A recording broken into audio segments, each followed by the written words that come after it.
落里都知道我是被受夫宠坏了的雌性，吃的要最好，穿的也要最好，动不动就对受夫发脾气，因为有人宠，有人爱，而肆无忌惮。直到部落来了一名外来雌性，比起我的娇蛮，她温柔明媚，许多兽人趋之若鹜。可她不依赖受夫，独自带着幼崽，将日子过得风生水起。渐渐的，我的第一个受夫开始嫌弃我太娇气。他离开的时候，剩下2个受夫为我愤愤不平。青樱，这可是你自己要离开的，以后别想回来找西西。可没过多久，第2个受夫也跑路了。我看着唯一剩下的风息，鼻子一酸。风息，你也觉得我脾气不好吗？风息摸摸我的脑袋，别乱想，是他们混蛋不懂得珍惜。直到我亲眼看着他化作小老虎的模样，紧紧跟在那雌性的身后，那样卑微的祈求他能摸摸自己。我转头就跑，一路跌跌撞撞地冲进族长阿父的家里。阿父，下次部落外交联姻就让我去吧。西西，你疯了？回过神来的阿父瞪大眼睛，那可是海族，别的雌性巴不得选不上自己，你还要自己送上门去？我红着眼，紧紧攥着衣角。海族没有自己的雌性，只能每年依靠与陆地种族联姻来延续血脉。和陆地兽人不同的是，海族的兽人虽然力量强大，但占有欲却极强，他们从不会和其他兽人共享自己的雌性。可是没有雌性愿意去那潮湿阴冷的海岛，是不是？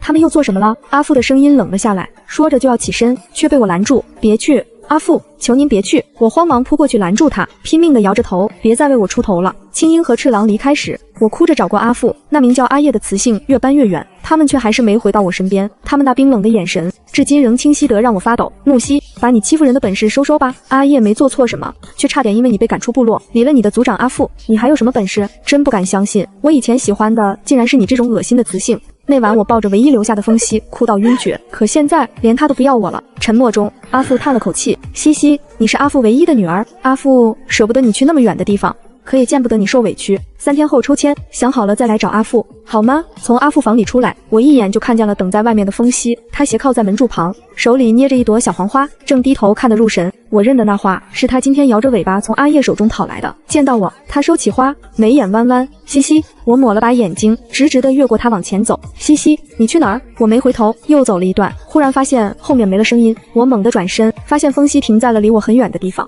他皱着眉，小心护着手中快要被风吹弯折的小黄花，心里一颤。我气急败坏地朝他喊：风息，你为什么不跟过来？我越喊越急，远处的兽人纷纷侧目，他却只是微抬眼皮。夕阳将他的影子拉得很长，心莫名开始慌了起来。我原地跺了跺脚，一咬牙就要朝他走去，可下一秒就听他说：西西，以后就不能陪你回家了。他转身去了阿叶的家的方向，家里只剩下我一个人，暖炉里还有风息早起生的炉火，噼里啪啦的响着。我想要往里添柴，却被火星烫到了手，下意识委屈的瘪起嘴，却恍然发现身边不会再有人心疼了。指甲陷进掌心，我猛地站起身，朝着外面跑去，一路跌跌撞撞，不知摔了多少次，又多少次爬起来。终于，我就这样狼狈地敲响那扇门，可开门的不是风息。青樱见到我一怔，目光落在我身上的伤，神色难辨。你来做什么？他是我的第一个受服，以前他在我身边时，嫌我乱跑，怕我受伤，总皱着眉说我莽撞，却会默默跟在我身后，收拾烂摊子，训斥起来毫不留情。可我也记得，每次冷脸后，他总会悄悄来到我床边，用指腹擦去我赌气时留下的泪痕，然后在我假装熟睡的呼吸声中，落下一个个笨拙又滚烫的吻。我垂眼没去看他，而是焦急地往里面望。被忽视的青樱不自觉地攥紧了扶着门框的手，他冷笑一声，朝着屋内喊道：风息，怎么尾巴没处理干净？让人追过来了，要让阿叶知道了怎么办？快要入冬的寒风怕打在身上，我只穿了一件单薄的麻衣，脸色苍白地看着风息走了出来。兽人衣衫不整，发丝凌乱，脖颈侧面赫然带着一道新鲜的牙印。他不耐地扫过青樱，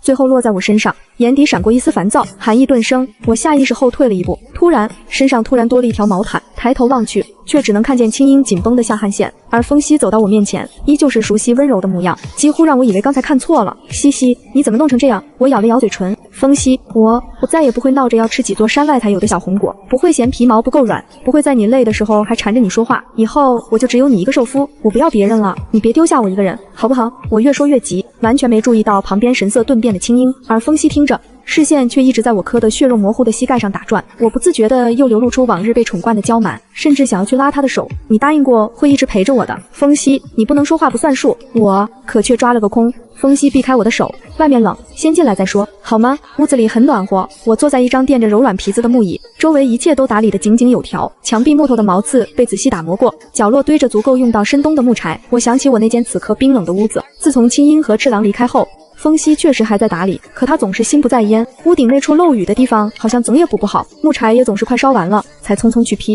太冷的时候，我不敢再像从前那样理直气壮的抱怨，只偷偷的往风息怀里钻，生怕他也丢下我。突然，里间传来压低的交谈声，怎么心软了？我可告诉你，要是后悔了，就别想再过来了。我一怔，连忙侧身去听，却听到风息冷冷开口，没有，我只是怕他会又跑去找组长哭，找阿叶的麻烦。青樱笑出了气音，别担心，他好哄得很。大脑瞬间空白一片，脚步声渐远，有人蹲在了我面前。风息垂眼，用布巾擦着我膝盖上的血污。风息语气依旧熟悉的温柔，西西，以后我就是阿叶的受夫了。风息笑了笑，你是族长的女儿，部落里出色的雄性随你挑。风息接着说，以前你不就说要把我们3个都赶出去，去找别的兽人吗？我泪眼朦胧地看向他，不断摇着头，没有，那都是计划不是吗？为什么以前毫不在乎，现在偏偏就当了真？风息神色有些晦暗地盯着我眼角的泪，缓缓伸手擦掉，揉了揉我的脑袋。风息沉默着起身去倒水拿药，哐当一声，有重物狠狠砸在我身上。我回头望去，阿叶的幼崽一脸愤恨，高举热水壶，坏人，欺负阿母的坏人，滚出去！我下意识用手臂去挡，溅起的水珠反甩回去，几滴滚烫的水正好溅到那幼崽裸露的小腿和手背上。幼崽愣了一瞬，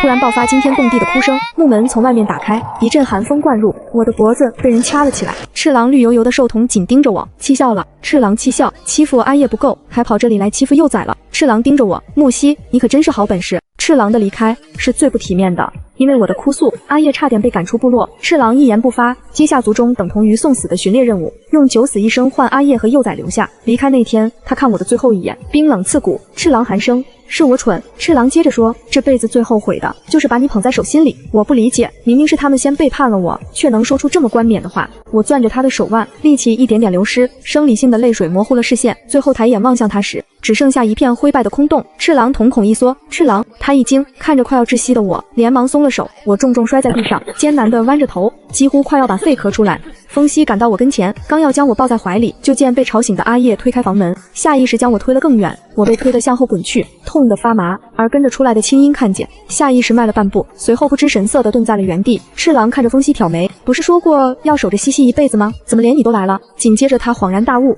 露出残忍的笑，原来你也受不了他了啊，看来我们仨还真是有缘。看上的雌性每次都是同一个。他目光落在匍匐在地的我，嗤笑一声，而风息眸光幽暗，对上我求救的目光，沉默后却偏过头。我像是忘了呼吸，僵在原地。你的胳膊没事吧？阿叶忽然出声，所有人都注意到我的小臂，一片触目惊心的红，甚至鼓起了密密麻麻的水泡。就在3个兽夫都以为我会哭闹时，我却沉默，靠自己爬起来，然后失神地抬头看向阿叶，眉眼弯弯，温柔的像水。听说就算在寒冬，他也能从贫瘠的土地里种出珍贵的菜。这部落里除了我，大概没人不喜欢他吧。许是我太过反常。阿叶拍了拍怀中抽噎的幼崽，崽崽，做错了事要向西西阿姐道歉，好不好？幼崽把脸埋进他怀里，不肯出声。阿叶无奈地朝我笑了笑，孩子还小，吓着了，我替他向你道歉。我那儿有很好的烫伤药，这就去拿。不，屋里所有人都看向我，我要他道歉。阿叶笑意淡了，微微皱眉，他还是个幼崽，现在让他道歉恐怕。道歉，木西。赤狼厉声打断，一步挡在阿叶与幼崽身前，面色阴沉，你跟一个孩子计较什么？阿叶已经道过歉了，非逼哭他才甘心。青樱没说话，但紧皱的眉头泄露了他的态度，连风息也轻轻摇了摇头。3个曾属于我的兽夫，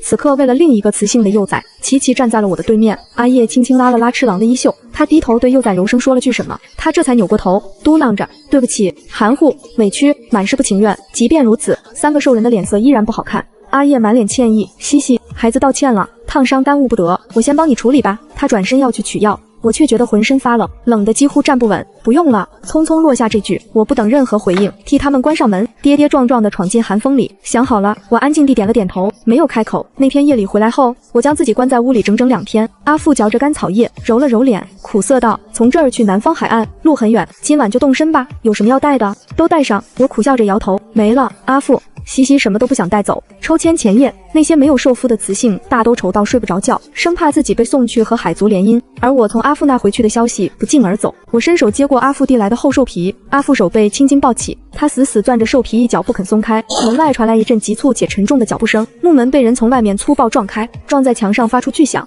赤狼率先冲了进来，胸膛剧烈起伏，他几步跨到我面前，一把扯过我手中的兽皮扔在地上。木西，你又来找族长说什么了？风息紧随其后走了进来，视线在屋内快速扫了一圈，他的目光落在地上散落的零碎物件上，脚步顿了一下，青音走在最后，反手关上了门，靠在门板上盯着我。屋内空气瞬间紧绷，阿父猛地站起身，张嘴想要呵斥，被我伸手拦住。我弯腰捡起地上的兽皮，拍了拍上面的灰尘。赤狼见我不说话，额角血管突突直跳，他指着我的鼻子说话，是不是又来告状，又想让族长把阿叶赶走？青音的目光落在我腿边那叠叠好的衣物上，那是海族特有的胶纱和鱼皮制成的衣物，泛着冷光。他眯起眼睛，视线在那些衣物和我脸上来回打转。我没有理会赤狼的咆哮，只是把兽皮慢慢叠好。赤狼被我的无视激怒，上前一步攥住我的手腕，除了仗着族长撑腰，你还会什么？你就不能学学阿叶？阿父气得胡子颤抖，抓起桌上的陶杯就要砸过去。我反手握住阿父的手，将陶杯拿下来放回桌上。随后我抬起头，平静地看着赤狼。我会什么？我会仗势欺人，我会无理取闹。我把手腕从他手里一点点抽出来，揉了揉发红的皮肤。风息走上前，挡在我和赤狼中间，隔绝了视线。他叹了口气，伸手想要帮我整理衣领。西西，赤狼不是那个意思，他只是太急了。我往后退了一步，避开了风息伸过来的手，他的手僵在半空，随后慢慢垂了下去。青音冷哼一声，别装哑巴，你到底跟族长说了什么？风息收回手，神情无奈，他放软了声音，西西，别闹了，跟我们回去，只要你不再针对阿叶，我们还是会像以前一样对你。你以前不是最听话了吗？别让我们为难。这种软刀子割肉的话，我以前听过无数遍，每一次我都信以为真，以为只要我乖，他们就会回来。我扯了扯嘴角，露出一个极其难看的笑容。是我就是来找阿父，让他赶走阿叶。风息脸上的温和瞬间凝固，眼底闪过一丝失望。赤狼又要发作，被精英伸手按住了肩膀。我转过身，拿起桌上那件半旧的兔毛坎肩，那是去年冬天青鹰在雪地里蹲守了3天猎来的，我曾视若珍宝，连睡觉都要放在枕边。我攥紧坎肩，指节因为用力而泛白。我嫉妒他，我恨他抢走了你们，所以我求阿父，只要阿叶还在部落一天，我就闹一天。我要让整个部落都不得安宁，我要让他滚出去。我说出的每一个字都让我心如刀绞，既然要断，那就断得彻底一点，让他们恨我。赤狼甩开青鹰的手，指着我的鼻子大骂：木西，你简直不可理喻，你怎么变得这么恶毒？阿叶救了部落那么多幼崽，你凭什么赶他走？就凭你是族长的女儿，你以为谁都要让着你吗？我看着他们脸上毫不掩饰的厌恶，心里出奇地平静。这就是我爱了这么多年的兽夫。我当着他们的面把那件兔毛坎肩扔在地上，抬起脚狠狠地踩了上去，用力碾了几下，灰尘沾染在洁白的兔毛上，变得脏污不堪。青鹰死死盯着地上的坎肩，脸色阴沉。风息闭了闭眼，深吸一口气，似乎在压抑怒火。我抬起头，挑衅地看着他们。我就踩了，怎么你们心疼了？赤狼额角的青筋突突直跳，拳头捏得咔咔作响。他咬着牙，从齿缝里挤出声音：木西，你敢？我冷冷地扬起下巴看着他，我有什么不敢的？我是族长的女儿，从小到大，只要我哭一声，阿父什么都会答应我。我想赶走谁就赶走谁，我想毁了什么就毁了什么。我弯下腰，又把包袱里的一件兽皮裙拽了出来，那是风息以前亲手给我缝的，针脚细密。我当着风息的面把兽皮裙撕开一道口子，扔在脚边。风息猛地睁开眼，眼底满是不可置信和痛心。西西，你知道你在做什么吗？我没有理他，只是转头看向一直没说话的青鹰。怎么不相信阿父会听我的？青鹰沉着脸，目光越过我，看向站在身后的阿父。族长是一族之长，不会任由你胡闹。阿叶对部落有功，族长不会因为你的一面之词就赶人。我惨淡地勾了勾唇角，眼底一片冰凉。是吗？那我们就走着瞧，反正明天一早结果就会出来，到时候你们就知道阿父到底是听我的还是听你们的。我说完，转过身背对着他们，不再看一眼。阿父站在阴影里，始终没有开口反驳我的一句话。赤狼气得狠狠踹了一脚门框，木屑飞溅。好，那我们就等着。木西，这一把你若是输了，别怪我们不念旧情。青鹰深深地看了我背影一眼，转身拉开门走了出去。风息站在原地，似乎还想说什么。赤狼在外面不耐烦地吼了一声：风息，还在那干什么？风息抿了抿唇，最终什么也没说，转身离开，脚步声渐渐远去，直到彻底消失。我挺直的脊背瞬间垮了下来，浑身的力气被抽干，屋子里重新恢复寂静。我拎起地上那个早已收拾好的包袱，包袱很轻，里面只有几件换洗的衣物，那些承载着回忆的东西都被我留在了原地。我推开门，清晨的寒气扑面而来，激得我打了个寒战。部落外的小路上停着一辆简陋的兽皮车，拉车的老黄牛喷着响鼻，白气在冷风中消散。阿父站在车边，背影显得格外佝偻苍老。听见脚步声，他慌忙转过身，抬手抹了一把脸，眼眶通红，眼底布满了红血丝。他快步走过来，把一件厚重的黑熊皮大氅披在我身上，大氅上还带着他的体温，沉甸甸地压在肩头。阿父颤抖着手帮我系好带子，指尖碰到了我的脸颊，粗糙的指腹刮过皮肤，带着一丝刺痛。他又从怀里掏出一个鼓鼓囊囊的兽皮袋子，塞进我手里。袋子很沉，里面传来石头碰撞的闷响。拿着，这里面有最好的伤药，还有发光石，还有你爱吃的肉干，阿父昨晚连夜烤的。阿父的声音有些哽咽，每一个字都说得很艰难。海岸那边湿气重，风大，你要多穿点。要是受了委屈，就给阿父传信，阿父拼了这条老命也会去接你回来。我握紧手里的袋子，指甲深深陷进掌心，喉咙堵塞，酸涩发疼。我看着阿父鬓角的白发，眼泪差点夺眶而出，但我拼命忍住了，不能哭，哭了阿父会更难受。我吸了吸鼻子，努力挤出一个笑容。阿父，我会照顾好自己的，您在部落也要保重，别总是熬夜处理族务。阿父重重地点头，眼泪顺着皱纹流了下来。他抓住我的手，用力捏了捏，无言地传递着力量。去吧，西西，去过你想过的日子。我看着阿父发红的眼眶，心如刀绞。我摇了摇头，把手里那个沉甸甸的袋子推了回去。没了，阿父，西西什么都不想带走，那些东西每一件都带着部落的气息，过去的影子。既然要走，就要走得干干净净，彻彻底底。阿父愣了一下，手僵在半空，袋子差点掉在地上。他张了张嘴，似乎想劝我，但看到我眼底的决绝，又咽了回去。我转过身，手脚并用地爬上那辆简陋的兽皮车，车板很硬，隔着兽皮也能感觉到下面的木头纹理。我抱着膝盖缩在角落里，把自己裹进那件黑熊皮大氅。老黄牛迈开蹄子，车轮碾过碎石，发出吱呀吱呀的声响，车身晃动起来，周围的景色开始缓慢倒退。我忍不住回过头，最后望了一眼晨光中的部落，熟悉的木屋，袅袅升起的炊烟，还有远处瞭望塔的轮廓。这一切都将在今天之后彻底从我的生命中剥离。晨雾弥漫，部落的影子在雾气中变得模糊不清。我死死咬着嘴唇，直到尝到了血腥味。我强迫自己转过头，闭上眼睛，再睁开时，眼底的留恋已经消失殆尽，只剩下一片死寂的决然。阿父站在原地，身影越来越小，直到变成一个黑点。我听见风中传来他压抑的哭声，渐渐被车轮声掩盖。我深吸一口气，对着空旷的前路轻声说：好。车轮滚滚向前，驶向那个未知的、潮湿的、阴冷的地方。从此以后，再也没有娇气的木西，只有一个为了生存不得不坚强的雌性。赤狼走在回程的路上，脚步越来越慢。他猛地停下脚步，转过身看着身后的两人。我刚才说的话很重吗？这句话没头没尾，却让气氛瞬间凝滞。风息和青樱同时也停了下来，脸色都不太好看。赤狼烦躁地抓了抓头发，他垂下眼皮，盯着脚尖前的石子，用力踢了一脚。我就是觉得他刚才那样子太不对劲了。以前他闹脾气，又哭又叫，还会扑上来打我，可是刚才他太安静了，安静得令人心惊。风息没有接话，只是伸手按了按一直跳个不停的右眼皮。他的脸色有些苍白，嘴唇紧紧抿成一条直线，脑海里不断闪过刚才那间屋子的景象，没有生火的冷灶，散落在地的柴火，还有那个单薄的身影。那屋子冷得刺骨，一进去就让人忍不住打哆嗦。木西就站在那里，穿着单薄的衣裳，手脚冰凉。风息想起自己刚才竟然还在劝他别闹，一股莫名的恐慌从心底涌上来，让他指尖发麻。青音站在最后，目光沉沉地望着部落的方向，他叹了口气，声音里带着一丝不易察觉的颤抖。我们三个是不是做的有些过了？这句话一出，三个兽人都陷入了沉默，周围的空气凝固，压得人喘不过气。赤狼张了张嘴，想要反驳，却发现自己发不出声音。他们原本只是想给木西一个教训，想让他知道错了，想让他学会珍惜，学会低头。可是现在事情的发展似乎超出了他们的控制。赤狼猛地转身，一拳狠狠砸在旁边的树干上，粗糙的树皮崩裂开来，木屑刺破了他的指关节，鲜血顺着手背流下，他却毫无所觉。他转过头，双眼通红地瞪着青音和风息，声音压抑着怒火和恐慌。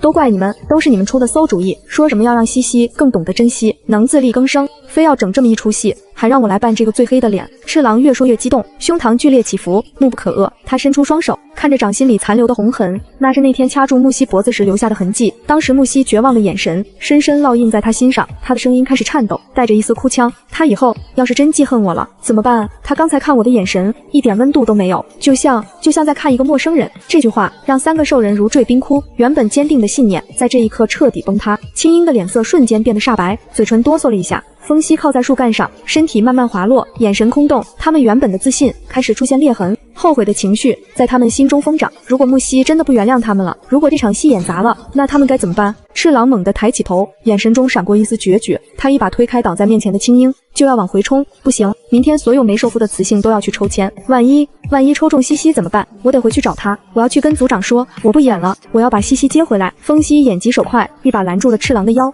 你疯了吗？现在回去能说什么？族长正在气头上，你去了只会火上浇油，而且族长那么疼西西，绝对不会让自己的女儿中签的。风息嘴上这么说着，可是连他自己心里也没底。他的手死死攥着赤狼的胳膊，指节用力到发白，眼圈隐隐发红，眼底布满血丝，尽显不安。赤狼黑着脸，用力甩开风息的手，差点把风息甩个踉跄。我不管了，这事明天必须了结，再这样下去我会疯的。明天一早我就去把西西接回家，谁拦我，我跟谁急。赤狼吼完，大口大口地喘喘着粗气，胸膛剧烈起伏。青音站在一旁，看着两个失态的同伴，深深吸了一口气。他闭了闭眼，强行压下心底的慌乱。好，明天一早我们就去接他，不管他怎么闹，怎么打，我们都受着。只要他肯回来，以前的事我们都不计较了。三个兽人站在寒风中，彼此对视了一眼，眼神中都带着一丝祈求和侥幸，希望明天一切都还来得及，希望那个骄纵的小雌性还在原地等着他们，哪怕是发脾气，哪怕是打骂，只要他在就好。三人对视一眼，眼神中那股较劲的狠戾终于散去，他们无声地达成了共识，不管这场戏演得怎么样，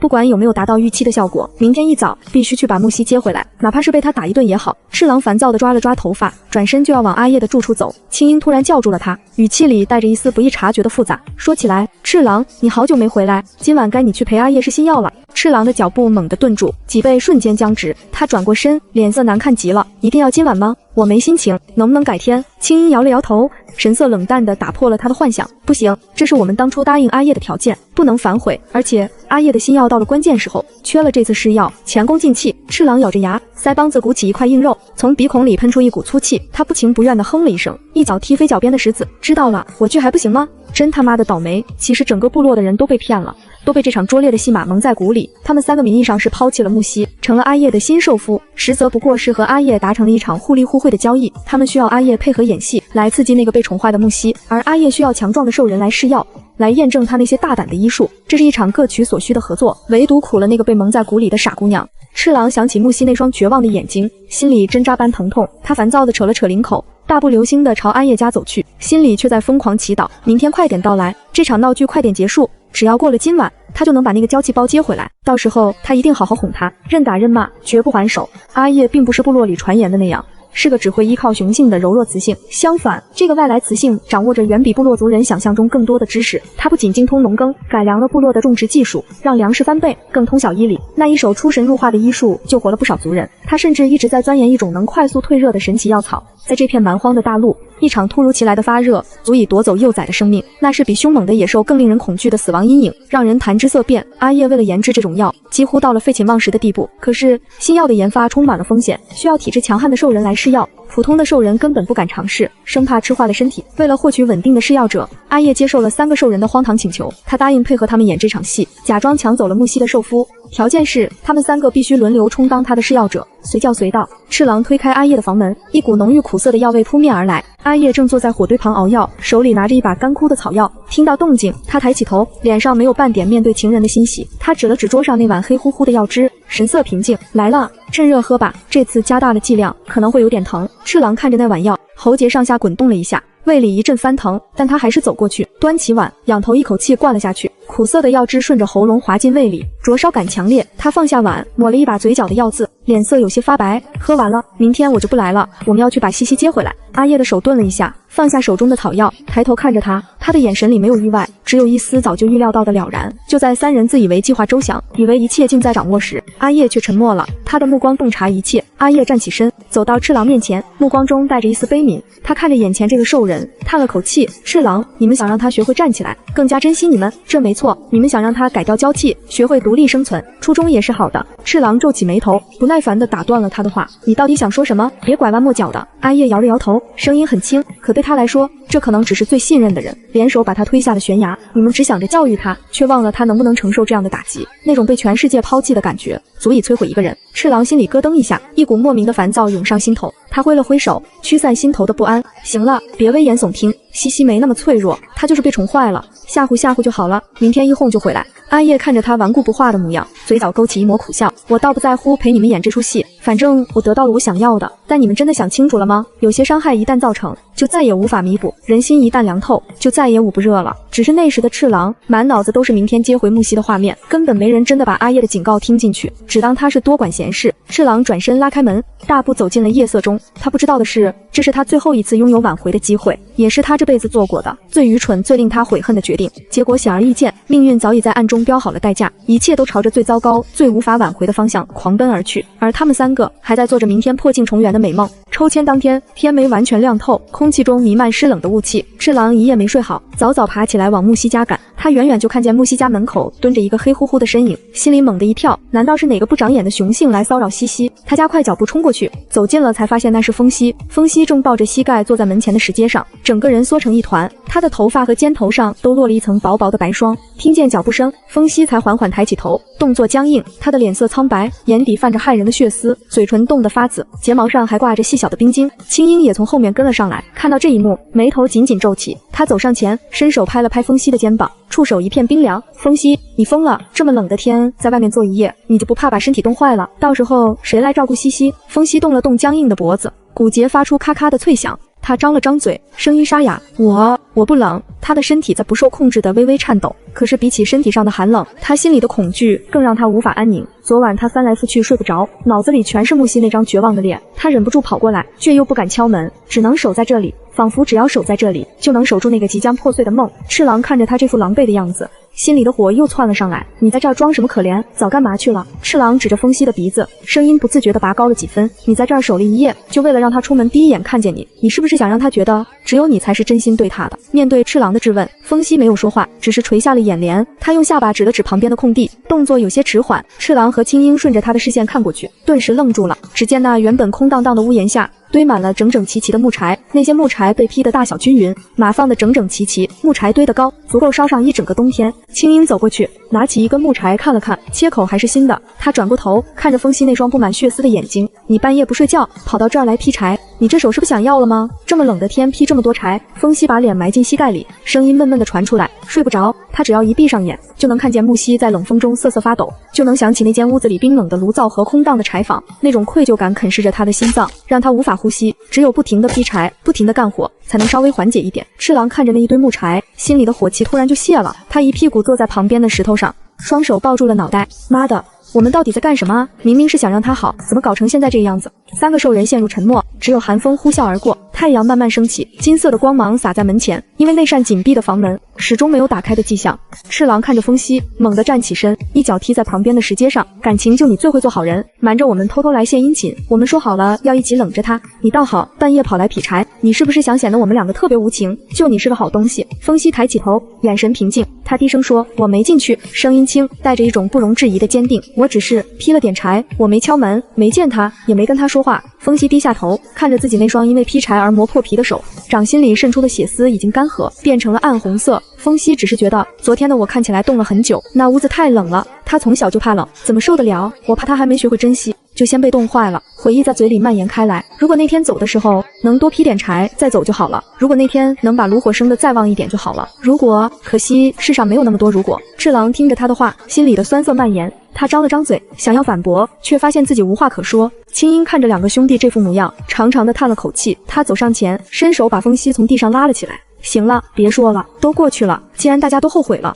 那就别再端着架子了。现在最重要的是找到西西，把话说清楚，只要他肯原谅我们，以后天天给他劈柴都行。青樱伸手拦住还要发作的赤狼，用力按了按他的肩膀。算了，现在吵这些有什么用？赶紧把西西叫出来，别让他错过了早饭，今天还要去广场说明情况，别耽误了正事。三人站在那扇紧闭的木门前，却突然犯了难。你看看我，我看看你，谁也不敢先迈出那一步。谁去敲门，谁第一个面对他。万一他还在生气，一开门就哭怎么办？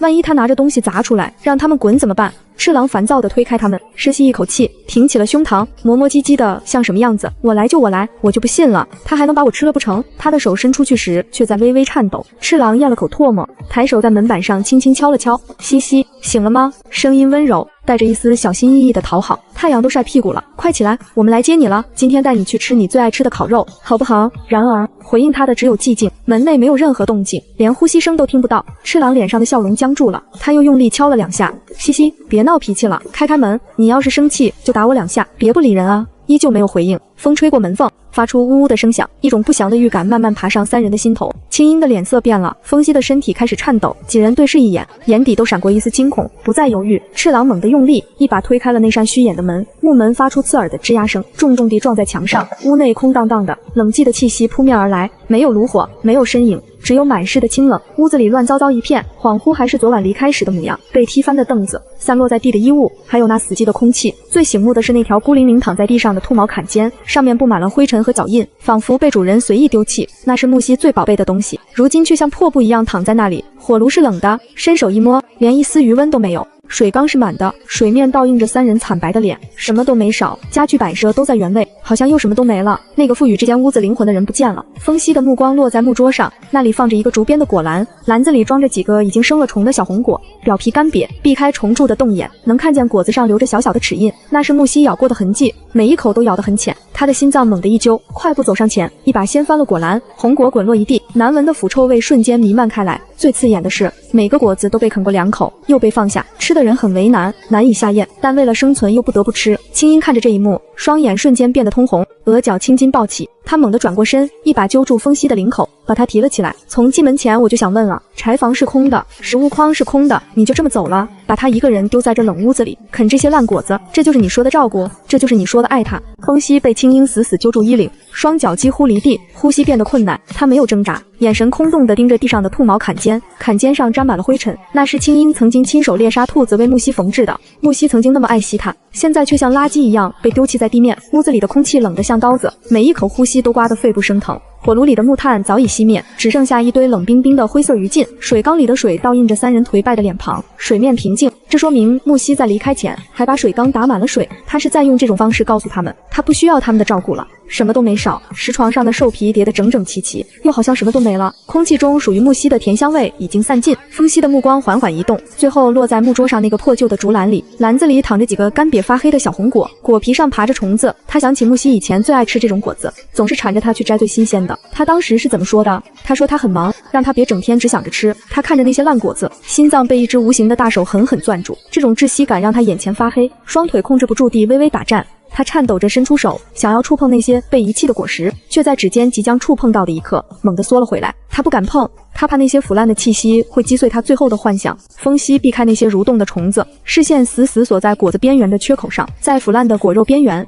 能看见几个小小的整齐的齿印，那是木西在饥饿中小心翼翼啃食这些烂果子的痕迹。他的心脏猛地一揪，那种剧痛顺着血液瞬间蔓延到全身。他甚至能想象出木西蜷缩在冰冷的石床上，忍着恶臭咬下果子的样子，他该有多委屈，多绝望，才会去吃这些发了霉的烂东西。风息猛地冲上前，一把掀翻了果篮，烂果子滚落一地，汁水溅在石砖上，散发出阵阵酸腐的臭味。这股味道钻进鼻腔，抽在他的脸上。最刺眼的是，每一个被捡起来的果子都只被啃了2口，这说明吃的人真的很为难，难咽到无法继续，却又不得不吃。他想起自己以前总是嫌弃木西娇气，嫌他吃东西挑剔，现在他不挑了，他开始吃烂果子了，他却想杀了自己的心都有。青音看着满地的狼藉，脸色阴沉，他大步跨过那些烂果子，一拳砸在风息身后的石墙上。你就是这么守着他的，你就是这么看着他的，你明知道他不会打猎，不会采集，你就让他啃这些东西。青音的声音在颤抖，他无法想象，在他们自以为是地玩弄教育游戏的这几天，木西在这个冰冷的屋子里到底是怎么熬过每一个夜晚的。他看着那些齿印，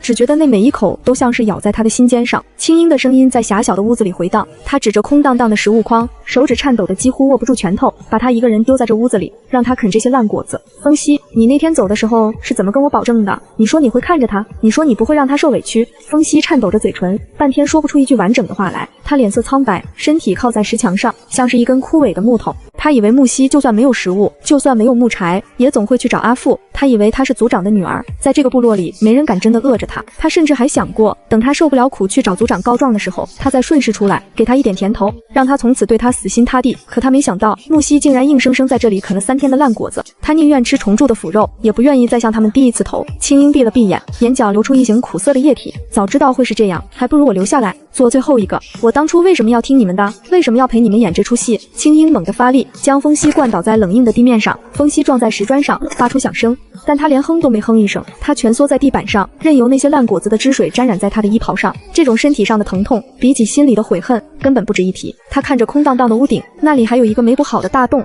冷风顺着洞口灌进来，吹乱了他满头的白霜。他终于意识到，他们亲手杀死了那个满心满眼都是他们的女孩。风息顾不上身上传来的阵阵剧痛，手脚并用地爬起来。他脸色苍白地看着青音，疯了一样在屋子里四处翻找。青音掀开了石床上的兽皮毯，那毯子单薄，在塞北寒冷的冬夜里，这种毯子根本无法抵御严寒。青音的手抚摸过冰冷的石床表面，那寒意顺着指尖直钻心底。他能想象木西蜷缩在这里，冻得瑟瑟发抖，却无人可依。顺着屋顶那个破旧的漏洞，一滴冰冷的积水啪嗒一声落下，正好落在青音伸出的手背上，溅开一朵冰冷的水花。青音额头上的青筋暴起，整个人摇摇欲坠。他看着那滴水，又看了看石床上那个小小的凹陷，那是木西长期蜷缩在那里留下的痕迹，透着一股死寂。而脾气最烈的赤狼此刻却反常地保持着沉默。他盯着地上那些被啃过的烂果子，眼神逐渐涣散。他想起自己那天掐住木西脖子时，他眼底闪过的绝望。当时他还在心里嘲笑他的软弱，嘲笑他的娇气。现在他才明白，那不是软弱，那是对他彻底死心的灰败。赤狼的喉咙里发出一声低沉的呜咽声，他想伸手去捡地上的烂果子，却发现自己的手抖得厉害。那种灭顶的恐惧感瞬间将他淹没，让他几乎无法呼吸。他终于明白阿叶那天说的话是什么意思了。他们亲手把最爱的人推下了悬崖，而他们甚至还站在悬崖边上，等着他爬上来道歉。外面突然响起了号角声，那是集结的信号，抽签仪式马上就要开始了。外面的号角声震得屋顶的灰尘簌簌落下。赤狼猛地回过神来，顾不得狼藉，转身冲出门去。抽签要开始了，广场上已经聚集了人群，空气中弥漫着焦虑。没受缚的雌性们缩成一团，脸色苍白地盯着台上的签筒，他们的家人或朋友陪在身边，低声安慰着。气氛凝重，3个兽人挤进人群，惹来一阵阵不满的咒骂。他们顾不上道歉，目光搜寻着那个身影。赤狼冲到最前面，视线在一张张惊恐的脸上快速扫过，1圈、2圈都没有，到处都没有木西的影子。风息跟在后面，额头上渗出冷汗，顺着脸颊滑落，他的心跳快得几乎要撞破胸膛，手脚冰冷的没有知觉。他抓住一个平时与木西相熟的雌性，声音颤抖的变了调：“看见西西了吗？他在哪里？他是不是在后面？”对方被他狰狞的神色吓了一跳，下意识的摇了摇头：“没看见啊，他不是有你们3个吗？怎么会来这儿？”这种自寻死路的地方，没受缚的雌性才会过来抽签。对方的话砸在风息的心口上，他被扇了一巴掌，原本抓着对方肩膀的手无力的滑落。他呆呆地站在原地，看着周围那一双双充满同情或嘲讽的眼。他终于意识到，在所有人眼里，木西已经没有受缚了，是他们亲口告诉全族，他们已经不要木西了，是他们亲手把他踢出了受保护的行列，让他直面风暴。他张了张嘴，想要大喊木西的名字，却发现喉咙里只有血腥味。风息额头上的冷汗越汇越多，最后滴落在地面。他搜寻了一圈又一圈，视线几乎要把广场看穿，没有，哪里都没有那个总是穿着兽皮的小姑娘。他抓住那个雌性的手，不自觉地用力，指甲掐进了对方的肉里。你再仔细想想，他昨晚有没有跟你在一起？或者他有没有提过要去哪里？他不可能平白无故消失。对方吃痛地惊叫一声，甩开风息的手，满脸厌恶：“你这兽人怎么回事？都说了，没看见就是没看见。他不是有你们3个宠着吗？怎么现在把人弄丢了？我刚才还听人说，他昨天一个人在河边坐了很久。”对方揉着手臂，白了风息一眼，看起来失魂落魄的，连身上的衣服破了都没发现。风息听到这话，身子猛地晃了晃，他被扇了一巴掌，默默地放下了还想抓人的手。他想起木西以前最爱漂亮，哪怕头发乱了一丝都要闹半天，现在他连衣服破了都不管，他到底得有多心碎？旁边有别的雌性拉了拉那个雌性，小声嘀咕起来：“你忘了，木西已经没有受夫了。昨天闹得那么大，他那3个受夫都已经选了阿叶，他现在是单身雌性。”那个雌性会意，露出一副尴尬又怜悯的笑容。他冲着风息撇了撇嘴，眼神里带着一丝看笑话的快感。难怪你这么急，要是他真在这儿，那可就得去海族了。毕竟没受夫的雌性，按规矩都得参加今天的抽签。风息听着这些刺耳的话，脸色惨白。他转过头看向青鹰和赤狼，发现他们的状况也好不到哪去。旁边那个雌性声音虽小，风息却听得刺耳。你忘了，木西已经没有受夫了，他现在一个人过。听说他阿父为了这事，昨晚把族里几个长老都叫去了。另一个雌性挤了挤眼，带着几分幸灾乐祸的嘲弄。他那3个受夫都已经跟了阿叶，这在部落谁不知道？那雌性马上会意，转过头尴尬地冲着风息干笑2声，那笑容里的怜悯和讽刺，让风息脸上火辣辣的。风息浑身血液凝固，手脚冰冷麻木。他从未像现在这样痛恨过自己的自作聪明和所谓的计划。青鹰此时已顾不得其他，他猛地拨开人群，冲向高台。他冲到族长面前，双手死死扣住木兰，声音嘶哑：“族长，西西呢？您看见西西了吗？他在哪里？”他眼神里充满了惊恐和哀求，往日的稳重荡然无存。阿父听到声音，缓缓转过头，目光冰冷扫过3个兽人，他眼神冰冷，往日的慈祥消失，只剩浓浓失望。阿父神色极其冷淡，语气平静，如同在说无关紧要的事。西西不在这里，他已经不需要你们来关心了。这句话如巨石入水，激起千层浪。3个兽人脸色惨白，如同窒息的鱼。赤狼腿一软，差点跪在地上，他死死扶住旁边的木桩。不在这里，那他去哪了？族长，您告诉我们吧。他不敢想象阿父话里的意思，未知令他绝望。阿父没有再理会他们，而是转过身，面向台下黑压压的族人。他背影苍老，仿佛一夜老了10岁。他抬起手，示意众人安静。广场上的议论声渐渐平息。赤狼磕磕巴巴地追问着，声音带着哭腔：“那西西，西西到底去哪里了？您别吓我们啊！”他试图冲上高台，却被2名强壮的守卫用长矛拦住了去路。阿父根本没有再理会他们，仿佛他们可有可无。他他看着台下人数已到齐，深吸一口气，神情严肃。他冲着众人高声宣布，声音在广场上空盘旋回荡：各位族人，今天召集大家前来，是要宣布一件大事，关于与海族的联姻，这关系到我们部落未来的安宁。他顿了顿，目光扫过那些瑟瑟发抖的年轻雌性。原定的抽签仪式，现在正式宣布取消了。这句话如重磅炸弹，瞬间引爆人群，广场死寂，却爆发一阵骚动。雌性们面面相觑，眼神中流露出劫后余生的狂喜和疑惑。取消了？为什么会取消？难道不用送人去了吗？是不是海族那边出了什么事？还是族长想到了别的办法？议论声此起彼伏，人们交头接耳，气氛异常诡异。青樱和风息对视一眼，心底不安膨胀到极致。他们不相信会有这种天上掉馅饼的好事，除非有人付出了代价。赤狼呆呆地看着台上的阿父，嘴唇动了动，却发不出声音。他直觉告诉他，巨大的无法挽回的灾难已经发生了，而他们三个正是这场灾难的推手和帮凶。阿父看着台下骚乱的人群，再次抬起手，示意大家噤声。他眼神透着疲惫，像是燃尽的火光。他张开嘴，说出了那个让三个兽人彻底堕入深渊的真相。阿父疲惫地再次开口，声音透着心灰意冷的苍凉。因为已有一位雌性为了部落安宁自愿前往海族。这句话如惊雷，在每个人耳边炸响。什么？谁自愿去的？这不是明摆着往火坑里跳吗？疯了吗？那可是海族，那地方潮湿阴冷，去了就回不来了。人群中惊呼声四起，议论声如潮水般巨大。在这一片嘈杂中，一个名字已在每个人心头呼之欲出。谁会为了族长分忧？谁会为了部落牺牲自己？到这种地步，答案呼之欲出，却令所有人胆寒。可三个兽人仍不愿相信般，疯狂摇头否认，不可能。谁？到底是谁？族长您快说啊！赤狼歇斯底里地大喊着，他嗓子一哑，他不断地安慰自己，木西那么娇气，他那么怕冷，他连烂果子都咽不下去，怎么可能自愿去那种鬼地方？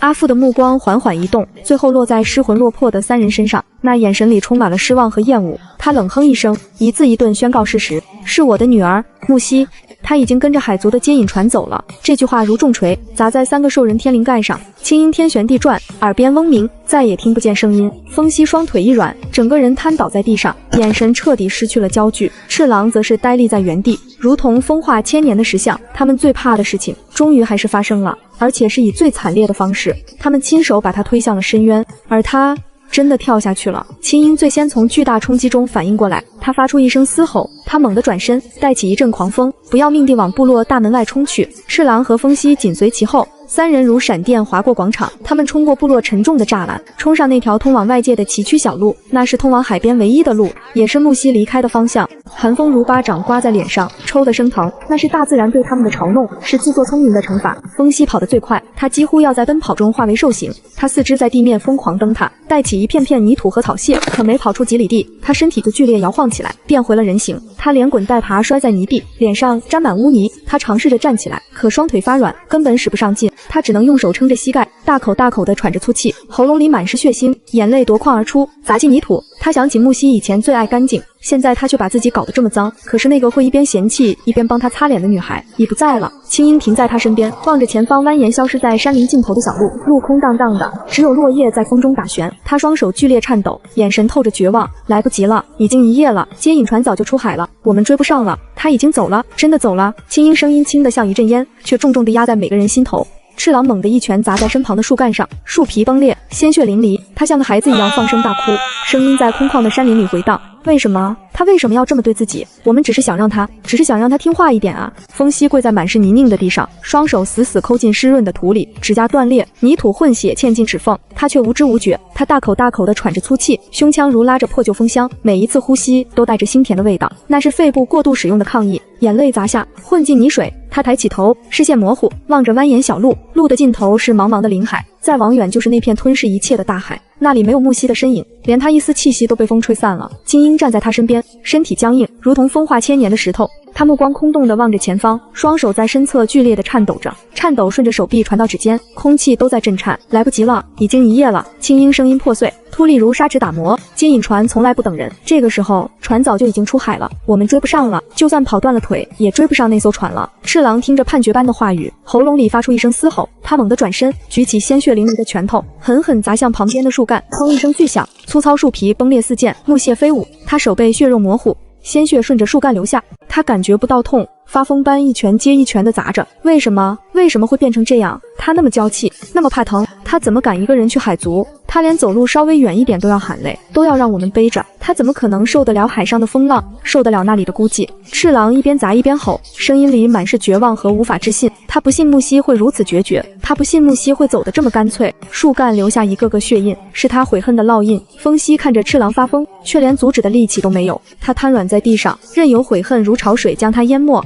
赤狼终于砸累了，无力地靠着满是血迹的树干滑坐下来。他垂着头，凌乱的发丝遮住了那双布满红血丝的眼睛，声音低哑，如地狱爬出的恶鬼，透着森森寒气。我们只是想让他学好啊，我们只是想让那个骄纵的小雌性学会珍惜我们，想让他学会独立，学会不那么依赖我们，学会懂事。赤狼抬起满是鲜血的手，捂住了自己的脸，肩膀耸动。我们只是想让他明白，我们对他很重要，想要让他知道失去我们会是一件多么难过的事情。我们只是想让他更爱我们一点，这有错吗？这番话在山林回荡，却苍白无力。青樱痛苦地闭上眼睛，两行清泪顺着脸颊滑落。可是我们忘了，他本来就是被我们一点一点宠成那样的，是我们把最好的兽皮给他穿，最甜的果子给他吃，是我们告诉他，他可以任性，可以胡闹，我们会兜底。我们给了他所有的纵容和偏爱，让他以为世界围着他转。青樱声音哽咽了，每一个字都像刀割他的肉。然后我们又突然抽走了这一切，把他推开。我们指着他的鼻子告诉他，你错了，你太坏了。我们说，我们不想要这样的你，我们要那个懂事的阿叶。风息趴在地上，手指深深地抓进泥土里，指节泛白。我们亲手毁了他，毁了那个满心满眼都是我们的木西。我们用最残忍的方式逼着他长大了，可是代价却是我们永远地失去了他。三个兽人在这片死寂的林子里，终于看清了自己的罪孽。他们自以为是的教育不过是背叛，他们用爱做幌子，挥舞刀子，把木西伤得体无完肤。现在报应来了，木西走了，带着决绝和伤痛，彻底离开了他们的世界，留给他们的只有漫长余生里无尽的悔恨和折磨。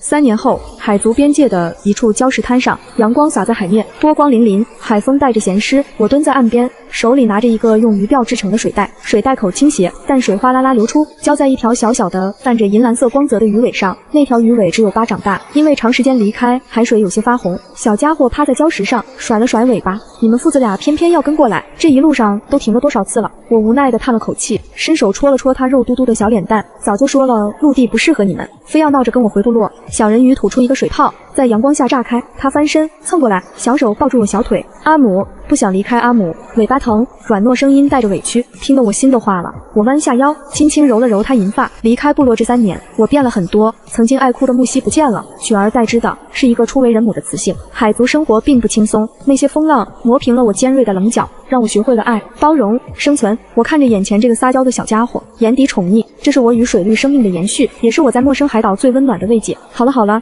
再忍忍，前面有条小溪，我们去泡泡。我刚想把它抱起来，身后突然伸出一双有力的臂膀，那臂膀带着海水的凉意，强势而不容拒绝地环住了我。熟悉的淡淡海盐气息瞬间将我包裹，让我身体一软。水绿将下巴搁在我的颈窝处，有些粗糙的发丝蹭着我的皮肤，他呼吸喷洒在我耳畔，带着醋意，吸吸。只顾着心疼小的，就不心疼大的吗？我的鳞片也干了，也要西西给我浇水。他凑近我，委屈巴巴地在我脖子上蹭了蹭，像大狗。我笑出声，伸手拍了拍他环在我腰间的手背。多大的人了，还跟儿子争宠，也不怕让人笑话。水绿收紧手臂，把我勒得更紧，恨不得揉进骨血里。我不管，谁让你总是盯着这小子看，都不看我。我可没忘，你有3个前寿夫在北方的部落等着你呢。提到那3个人，他语气里明显带上了一丝危险的意味。过去的事，我从未对他隐瞒。我告诉他，我曾多娇气，以及被抛弃的经历。海族雄性占有欲极强，是刻在骨子里的天性。他们认定的伴侣是唯一，不允别人染指。水绿虽平时对我百依百顺，但在这事上格外敏感。他担心我对过去念念不忘，担心我会心软，所以我这次说要回部落看阿父，他才会反应这么大，甚至不惜带着刚出生不久的幼崽也要跟我一起回来。陆地环境对他们并不舒适，甚至痛苦。我转过身，面对着这个高大俊美的战士，他眼角眉梢带着野性，此刻满是依恋。我抬起手抚过他因为干燥而有些粗糙的脸颊，那里有鳞片翘起，显得暗淡。我心里一软，踮脚在他唇角印下一吻。都过去了，我现在只有你和水泽，他们对我来说早就已经是陌生人了。水绿眼睛瞬间亮起，如海面初升的太阳。他捉住我抚摸他脸颊的手指，放在唇边细细的亲吻，温热触感瞬指间传遍全身。我脸颊发烫，他用尾巴将旁边那个一直试图捣乱想要挤进我们中间的小崽子圈住，一家三口就这样紧紧地依偎在一起。在这陌生的陆地上，我瘪起嘴，故作生气地埋怨道：“都怪你，要不是你们两个非要跟过来，拖慢了行程，我一个人赶路的话，这会儿早就到部落见到阿父了。现在倒好，走走停停，还要到处找水源给你们泡澡。”水绿低低地笑了一声，胸腔震动，声音醇厚。他用额头抵着我的额头，鼻尖亲昵地蹭了蹭我的鼻尖。怪我，都怪我离不开西西，一刻也不想分开。可是西西，你忍心丢我一个在孤岛上吗？让我在岛上等你，看着大海发呆，我会疯掉的。他声音里带着一丝颤抖，那是对分离的深深恐惧。海族雄性一旦失去伴侣，就会狂躁，甚至自毁。我看着他眼底爱意，心里的埋怨烟消云散。我叹了口气，伸手环住他的脖子，把自己埋进他怀里。好了，不怪你，是我们一家人要在一起。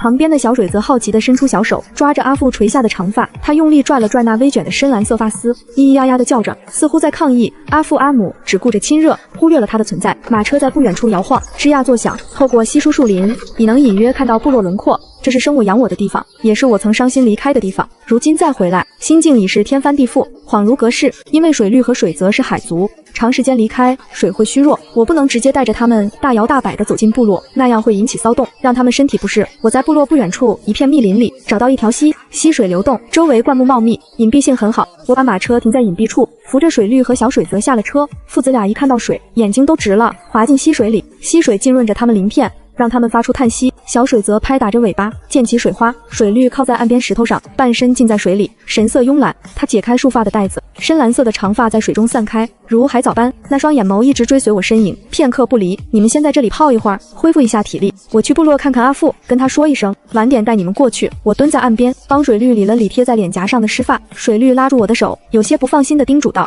快去快回，要是有人欺负你，就喊我。虽然在陆地上我不方便，但收拾几个兽人还是没问题的。”我捏了捏他的脸，放心吧，这是我家，谁敢欺负我？安顿好这对焦躁不安的父子俩后，我独自一人走出密林，整理了一下身上衣物，深吸一口气，朝着部落大门走去。每走一步，心跳就加快一分，近乡情怯。不知道阿父老了没有，不知道部落变成什么样了。那3个人，我压根没想起他们早是过去式，激不起波澜。部落大门依旧是记忆中那样，用原木搭建，只是经过3年风吹雨打，显得陈旧。我走到大门前，守门兽人举起了长矛，他看起来面生，应是这几年刚成年的兽人。他疑惑地打量着我，显然他从未见过这样的打扮，把我当成流浪者。站住！你是哪个部落的？来这里做什么？兽人厉声喝道，试图摆出威严来盘问我。我刚想开口解释，门内突然传来一个苍老的声音：“怎么回事？吵吵嚷嚷的，出什么事了？”年长兽人闻声从岗哨里探头，一脸不耐烦。当他视线落在我脸上时，整个人瞬间僵住了。他眼睛瞪大，嘴巴张大，手里的水袋啪嗒一声掉在地上，水洒了一地。木木西，是你吗？你回来了！他声音尖锐刺耳，甚至破音。这声惊呼引来了附近几个路过族人的注意，大家纷纷围拢过来，个个都露出见鬼表情。真的是他，真的是木西，他竟然还活着！天哪，他不是去海族了吗？去了那边的都回不来。他看起来好像跟以前不一样了。以前的木西总是仰着下巴骄纵，现在的我神色平静，目光沉稳，身上透着从容，岁月沉淀的气质让他们感到熟悉又陌生。我冲着那个年长的兽人微微一笑，点了点头，是我，强叔，好久不见。我没有理会周围目光，径直往里走，步伐从容坚定，再也不是那个娇小姐。我凭着记忆穿过熟悉的部落小道，朝着阿父的房子走去。一路上不断有族人停下手中的活计，呆呆地看着我。消息如长的翅膀在部落飞快传播，还没等我走到阿父家门口，阿父已得到消息，木门被人猛地推开，阿父跌跌撞撞冲出。3年不见，他背更驼了，头发几乎全白，脸上皱纹如刀刻般深，显得苍老。刚一出门，他就迎面撞上了正要进门的我。阿父脚步猛地顿住，浑浊的眼睛死死盯着我的脸，他嘴唇颤抖，半天发不出音节，眼圈红了，泪水在眼眶打转。西西，真的是我的西西回来了。阿父不是在做梦吧？他声音沙哑破碎，带着试探，生怕声音大一点，幻象就会如泡沫消失。看着阿父苍老的模样，我鼻头一酸，泪意上涌，我强忍眼泪，快步冲上前去，抱住了他佝偻瘦小的身子。阿父，是我回来了，西西回来看您了。阿父身体僵硬了一瞬，随即猛地收紧了手臂，他抱得那么紧，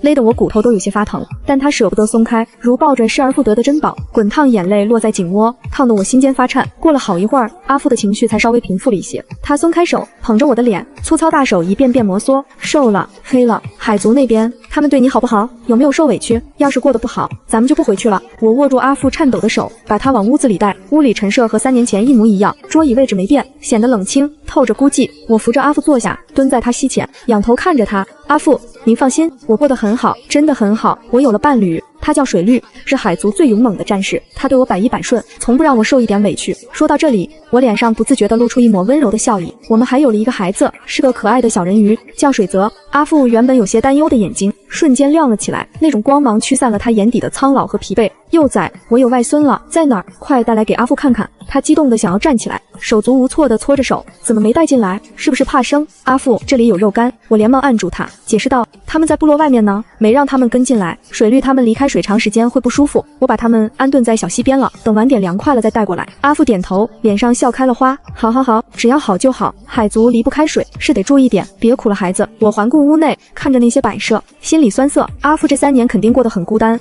阿父，您一个人还好吗？身体怎么样？阿父脸上的笑容淡了一些，叹了口气，拍了拍我的手，我很好，能吃能睡，就是想你。只是你走之后，那3个混账东西丢了魂。提到那3个人，阿父的语气里充满了恨铁不成钢的怒意。青鹰和赤狼接二连三地接送死任务，常年在外。风息，我看啊，整个人都快废了，成天守着你屋子。再次听到熟悉的名字，我心里平静得像死水，没有怨恨，没有愤怒，甚至没有波澜，只是有些讶异。他们不是应该幸福吗？我疑惑地问出口，脑海里闪过阿叶那张温柔的脸。当年他们为了阿叶伤害我，抛弃我，现在得偿所愿，怎么反而活得像行尸走肉？阿父冷哼一声，刚想说什么，门外突然传来脚步声，紧接着焦急和颤抖的声音在门外炸响。族长，有人说看见西西回来了，是真的吗？是赤狼的声音，比记忆中更沙哑粗粝。阿父脸色瞬间沉下，眼中闪过怒意，他转头看向我，眼神带着询问和保护欲。西西，你要是不想见，阿父就把他们轰走。我的手攥紧，指甲掐了一下掌心，随后松开。既然回来了，有些事终究要面对，躲也没用，更何况现在的我已不再是怕他们的木西了。阿父，让我自己处理吧。我站起身，整理衣摆，神色淡然。阿父欲言又止，最终还是点了点头，坐回了椅子上，但他身体紧绷，手按在桌上，显然准备随时介入。门被猛地推开，寒风卷着尘土灌进，赤狼冲进，他比3年前更瘦削，脸上添了一道疤痕，从眉骨延伸到嘴角。他看见我时，瞬间僵住，像被施定身咒。紧随其后的风息和青鹰看着他背影，似乎预感到了什么，他们推开挡路的赤狼，跌跌撞撞挤近，四目相对，空气凝固，相见不如不见。